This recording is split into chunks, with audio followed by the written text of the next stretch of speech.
Katulad ng kasoy, mabusisi rin ang pagluluto ng local dish na ito mula sa barangay Barotuan. Matrabaho nang ang gawin, nakabibingi pang kainin. What? Hot tinapay! Hot tinapay!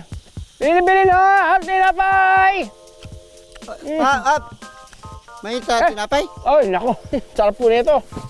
Sakto! No! Nagugutom ako! Buksan niyo lang, kuya. Ayan, andyan yan. Naku. Mainit to ha! Naku, mainit-init pa yan. Fresh na fresh. Ayan, oh. Yan. Sir, ano ba yung klaseng tinapay? Kakain ito! Ay, nya. Ninapay, sinabi ko. Hindi ka at limunan? Ninapay. Ay, ay, sorry. Kaninang umaga to eh. Ha? Linapay. Nalinlang mo ko dito! Ay, naku, Toy! Ay, pasensya na. Tikmo na lang ako. Matatanggal yung galit mo sa akin kapag tinikmo mo yung linapay na yan na fresh na fresh. Yan. Yeah. Katwiran ka nga. Diba? Mm-hmm. Ayos ba?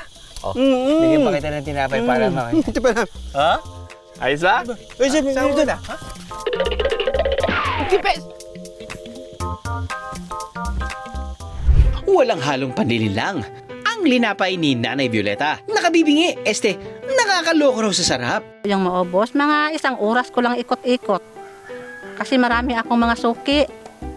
Kilala na siya dito sa Barangay Barotuan. Mas masarap siya magluto ng linapay. Suki na namin siya. Binabayo hanggang mapino ang dahon ng batuan kasamang iba't ibang pampalasa at pampaanghang. Lalagyan ng tinadtad na buko. At saka ipinabalot sa dahon ng gabi. Pinakukuluan ito ng hanggang 5 oras para mas manuot ang lasa. Masarap. So, itsura, parang laing. Pero hindi. Ang nalalasahan ko, very gingery. Ang daming ginger. Siguro, lagyan mo pa ng maraming sili. Lagyan mo pa ng mas maraming gata. Baka para siyang super saiyan na laing na. Ano, nabiting kayo sa biyahe? God!